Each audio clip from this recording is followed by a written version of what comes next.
Tamadun Tiwanaku.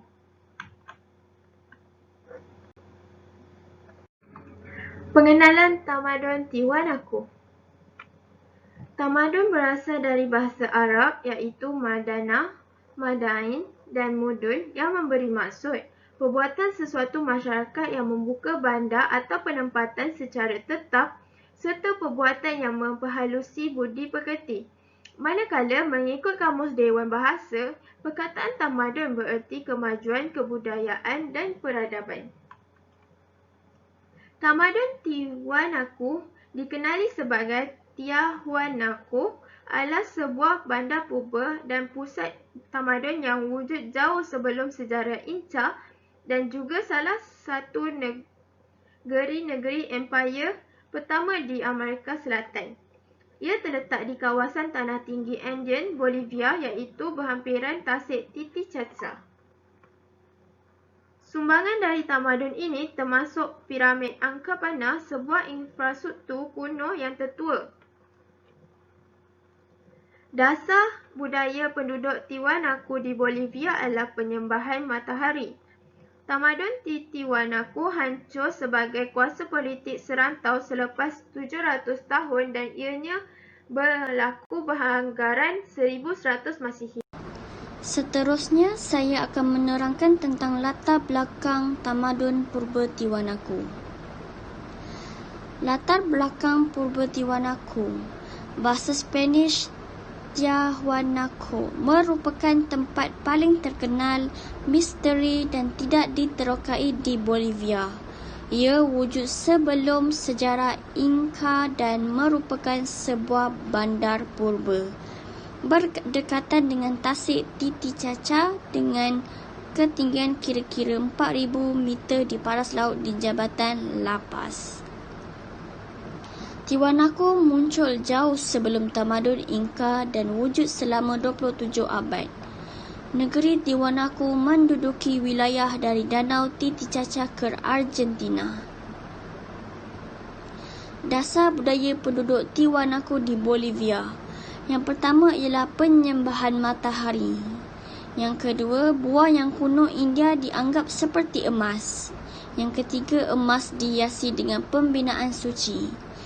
Dan yang keempat, emas dipakai oleh para imam.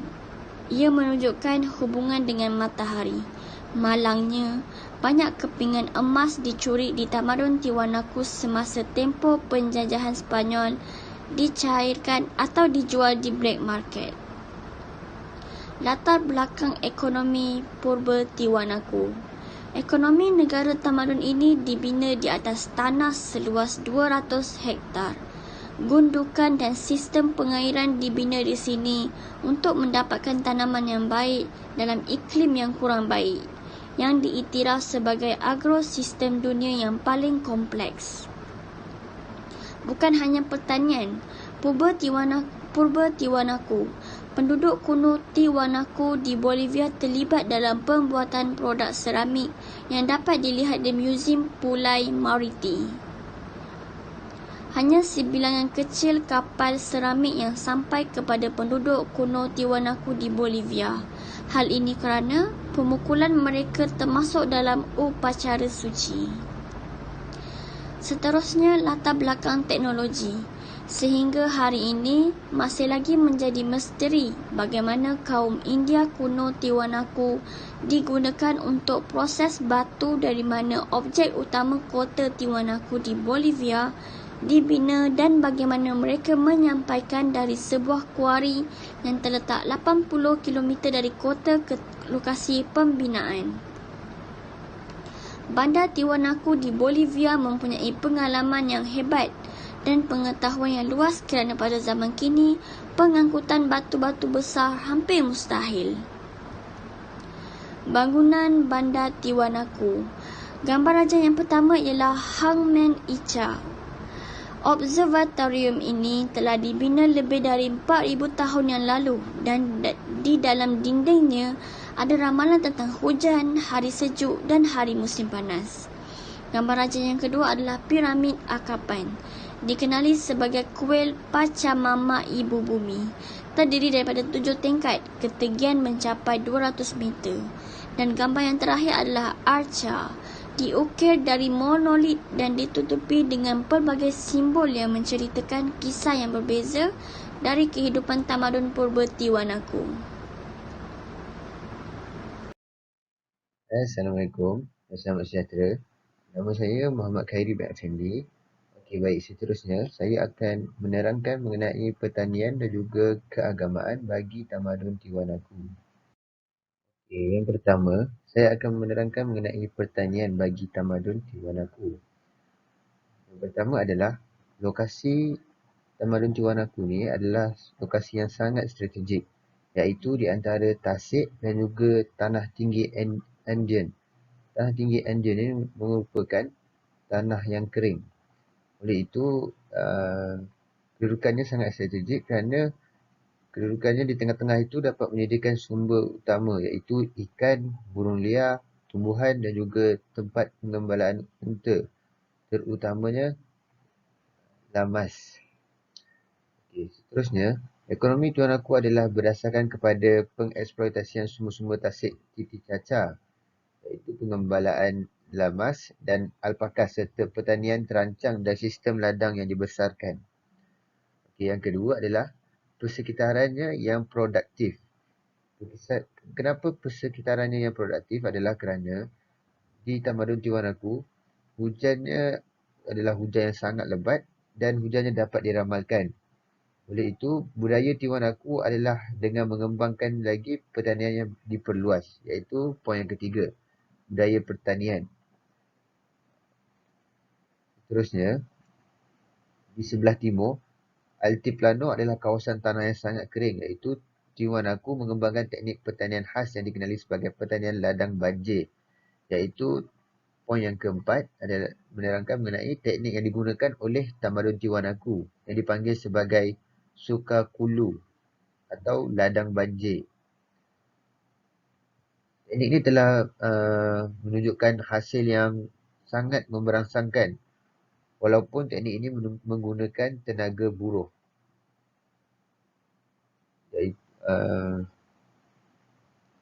Tumbuhan penanaman yang dibesarkan secara buatan ini dipisahkan oleh satu terusan cetek yang dipenuhi dengan air. Dan seperti yang saya cakap tadi, walaupun menggunakan tenaga buruh, teknik pertanian secara sukakulu ni menghasilkan hasil yang sangat banyak. Sebab kebiasaannya, pertanian yang menggunakan teknik tradisional di kawasan ni menghasilkan sebanyak dalam 2.4 metrik tan kentang per hektar. Dan pertanian yang menggunakan teknik moden pula, iaitu dengan menggunakan baja buatan dan juga racun perosak, menghasilkan sekitar 14.5 metrik tan per hektar sahaja. Tetapi, pertanian yang menggunakan teknik sukakulu ni menghasilkan sebanyak purata 21 tan per hektar. Ini yang saya katakan mengapa mengapa mereka menggunakan teknik ini dan menghasilkan hasil yang sangat memberangsangkan. Okey, baik. Seterusnya saya akan menerangkan pula mengenai keagamaan bagi tamadun Tiwanaku ni. Okey, berdasarkan apa yang diketahui daripada kepercayaan agama Tiwanaku, kepercayaan mereka adalah berdasarkan kepada penafsiran arkeologi dan juga beberapa mitos yang menyebut bahawa mereka adalah menyembah banyak Tuhan. Ini adalah berdasarkan daripada mitos dan juga penafsiran arkeologi. Dan yang seterusnya, pada tamadun Tiwanaku ni, terdapat satu binaan yang luar biasa, iaitu gerbang matahari. Dipanggil gerbang matahari. Gerbang matahari ni adalah struktur monolitik dengan ukuran biasa dan bukannya ukuran monumental. Dan ini dianggap sebagai ini dianggap mewakili sebagai tokoh dewa utama yang dikelilingi oleh tanda kalender atau kekuatan semula jadi untuk pemujaan pertanian. Dan terdapat juga patung-patung berhala seperti Viracocha dan patung lain yang berada di Gateway of the Sun. Patung ini dipercayai berkaitan dengan cuaca. Dan yang ketiga adalah menerangkan mengenai Dewa Tinggi Langit. Dewa Tinggi Langit ni yang mempersonifikasikan pelbagai elemen kekuatan semula jadi yang berkaitan dengan potensi produktif ekologi altiplano, iaitu matahari, angin, hujan dan salji. Oleh itu, secara ringkasnya, perubahan atmosfera secara langsung mempengaruhi pengeluaran pertanian sama ada positif ataupun negatif. Dan yang keempat adalah ia memiliki 12 wajah dan 30 bentuk orang yang sedang berlari dan juga melutut. Berdasarkan 12 dan 30, 12 wajah dan 30 bentuk ini, ia ahli ekologi telah membuat anggapan bahawa ini menunjukkan kepada gambaran bagi kalender, iaitu selama 12 bulan dan juga 30 hari. Dan yang kelima adalah di tamadun Tiwanaku ni, penduduk tamadun Tiwanaku ni mungkin telah melakukan upacara orang mati, upacara atau ritual yang serupa dengan orang mati, iaitu pengorbanan manusia. Upacara ini biasanya dilakukan di Akapana East, kerana di Akapana East ni mempunyai bukti penguburan nenek moyang mereka. Dan mayat-mayat yang dibunuh ni, selepas dibunuh, mayatnya akan ditayangkan kepada orang ramai. Dan kebanyakannya mayat yang ditemui di Akapana East ni tidak dipamerkan bagi tujuan sejarah. Hal ini kerana tengkorak yang dijumpai menunjukkan tanda luka yang kemungkinan besar disebabkan oleh cara mereka melakukan ekskarnasi setelah mati. Dan kemudiannya mayat itu dikumpulkan dan dikebumikan daripada ditinggalkan di tempat yang terbuka. Dan yang terakhir,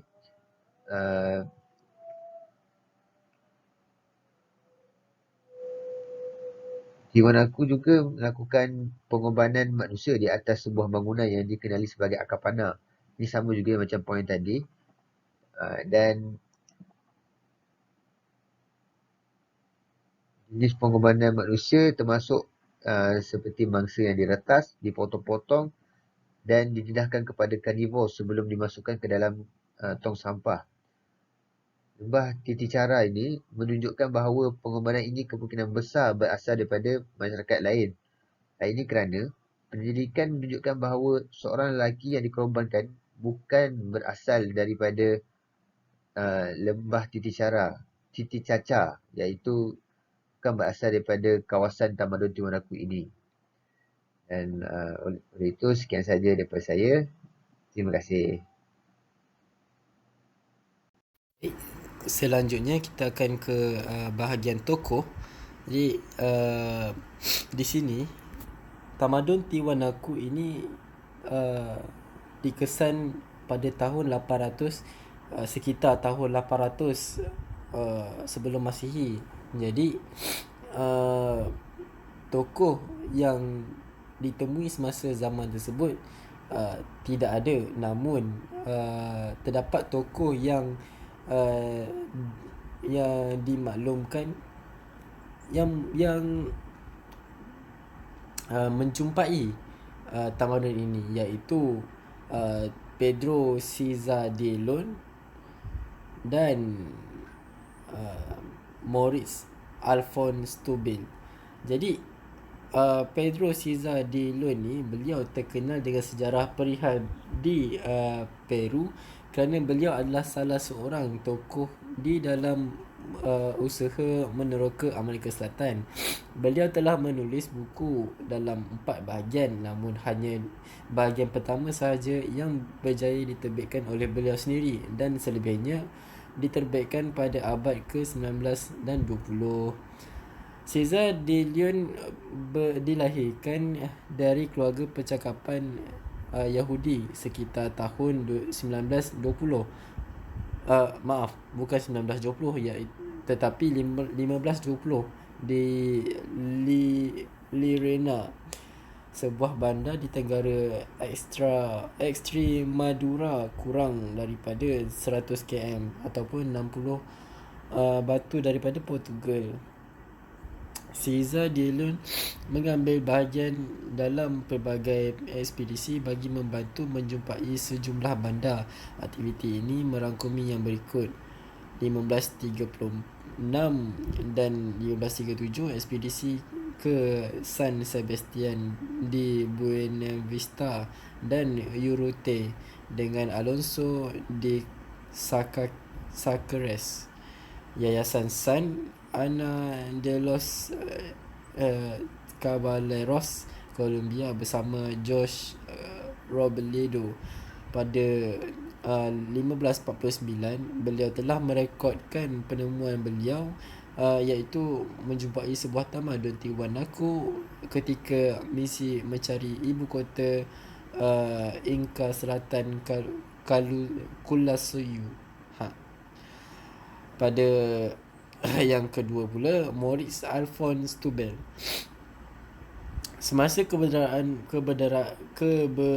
beliau di benua Amerika Selatan tersebut, beliau menghabiskan 9 hari di Tiwanaku pada tahun 1876 untuk membuat peta laman web berdasarkan pengukuran yang teliti. Beliau juga membuat lakaran dan membuat kesan kertas dan ukiran dan ciri seni bina lain. Hasil daripada kerja beliau digunakan hingga hari ini dalam usaha merekodkan tamadun ini. Sekian, kita ke seterusnya.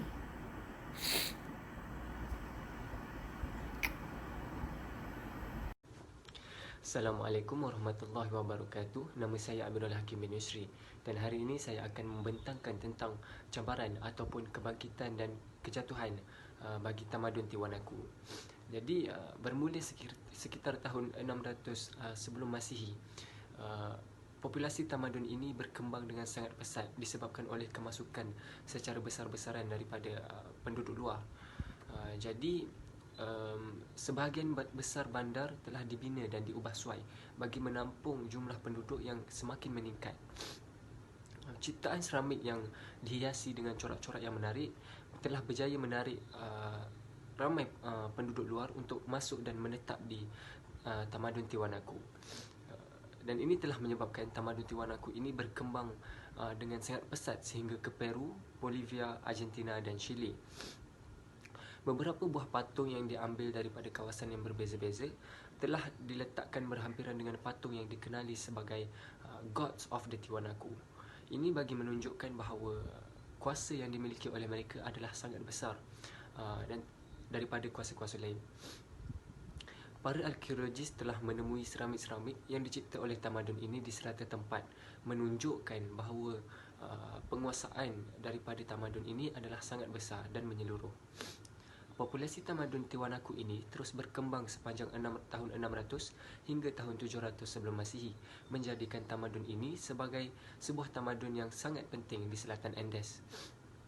Kajian awal mendapati bahawa tamadun ini meliputi 6.5 km persegi dan mempunyai populasi sekitar 15,000 sehingga 30,000 orang penduduk. Lokasi Tiwanaku yang terletak di antara tasik dan tanah tinggi menjadikan ia sebuah tamadun yang dilengkapi dengan pelbagai sumber makanan dan juga sumber-sumber pertanian. Penguasaan ke atas tasik Titicaca Basin memberikan sumber ekonomi yang baik kepada tamadun Tiwanaku. Daging lama yang diburu akan dimakan bersama dengan kentang, kacang dan berbagai-bagai jenis tanaman yang diusahakan oleh tamadun ini. Walau bagaimanapun di sekitar tahun 1000 sebelum Masihi, aktiviti penghasilan seramik telah terhenti disebabkan oleh koloni terbesar tamadun ini telah diabaikan selama beberapa dekad. Terdapat beberapa kajian yang menyatakan bahawa kelumpuhan dalam sistem pertanian mereka menyebabkan kejatuhan dalam tamadun Tiwanaku ini. Beberapa kaji juga menyatakan bahawa kejatuhan tamadun ini adalah disengajakan kerana pada penghujung tempoh Tiwanaku kelima, bekas-bekas makanan dihancurkan dan dibakar. Ini menunjukkan bahawa mereka telah mula meninggalkan tapak pendudukan mereka. Kejatuhan tamadun Tiwanaku ini membawa kepada perpindahan penduduk-penduduk mereka menuju ke budaya Mapuche di Chile. Kejatuhan Tiwanaku juga telah menyebabkan berlakunya peningkatan dalam aktiviti pertanian budaya Mapuche di Chile ini. mereka telah menggunakan sistem perairan yang sama seperti yang pernah digunakan di Tiwanaku dahulu. Penghijrahan oleh penduduk Tiwanaku telah membawa kepada banyak perubahan dalam budaya Mapuche di Chile. Daripada hasil dapatan kami berkenaan tamadun Tiwanaku yang berpusat di dataran tinggi Peru Selatan dan barat laut Bolivia menunjukkan kepentingan pertanian intensif dan penggunaan batu bata. Bukti utama yang signifikan bahawa tamadun Tiwanaku secara sistematik mengambil semula tanah pertanian yang terbengkalai di sekitar sempadan tasik Titicaca secara sistematik dan ditambah. Kami menyimpulkan bahawa tamadun Tiwanaku adalah negara yang dinamik dan luas berdasarkan sistem pertanian intensif yang menghasilkan lebihan yang efektif. Bahawa pengeluaran pertanian intensif melalui penambakan secara besar-besaran di tanah rata dan bermusim di pinggir tasik Titicaca merupakan strategi ekonomi utama bagi negara Tiwanaku dan bahawa strategi ini dirancang dan dikelola oleh pemerintah pusat yang tersusun secara hierarki. Yang kedua, batu kerja. Batu adalah kepentingan utama untuk identiti Tiwanaku. Walaupun penyebabnya tidak pasti, bandar itu mungkin dipanggil Taipikala, iaitu batu utama oleh penduduknya. Bandar ini dicirikan oleh bangunan batu yang rumit, terurai dan dibentuk dengan jelas di dalam bangunannya yang merupakan campuran menarik berwarna kuning, merah, coklat yang ada di dalam bangunannya yang merupakan campuran batu pasir yang berwarna kuning, merah, coklat dan andesit gunung berapi berwarna kehijauan dari jauh. Baru-baru ini, Janusat dan rakan-rakannya berpendapat bahawa variasi itu terikat dengan perubahan politik di Tiwanaku. Yang di bandar Tiwanaku dan pusat-pusat pembentukan akhir yang lain adalah stele, patung-patung batu dari orang-orang. Yang paling awal terbuat dari batu pasir berwarna coklat kemerahan. Setiap satu daripada yang awal ini menggambarkan individu antropomorfik tunggal memakai perhiasan muka atau lukisan yang tersendiri. Dengan orang itu dilipat di dada beliau dengan satu tangan kadang-kadang diletakkan di atas yang lain. Akhir sekali, runtuhan Tiwanaku. Selepas 7 tahun, tamadun Tiwanaku dipecahkan sebagai kuasa politik serantau. Ini berlaku kira-kira 1100 AD dan menghasilkan sekurang-kurangnya satu teori dari kesan perubahan iklim, termasuk penurunan tajam hujan. Terdapat bukti bahawa paras air bawah tanah menurun dan katil lapangan yang dibangkitkan gagal, menyebabkan runtuhnya sistem pertanian di kedua-dua koloni dan kawasan jantung. Sama ada setiap tunggal atau paling penting untuk kebudayaan akhir ini dibahaskan.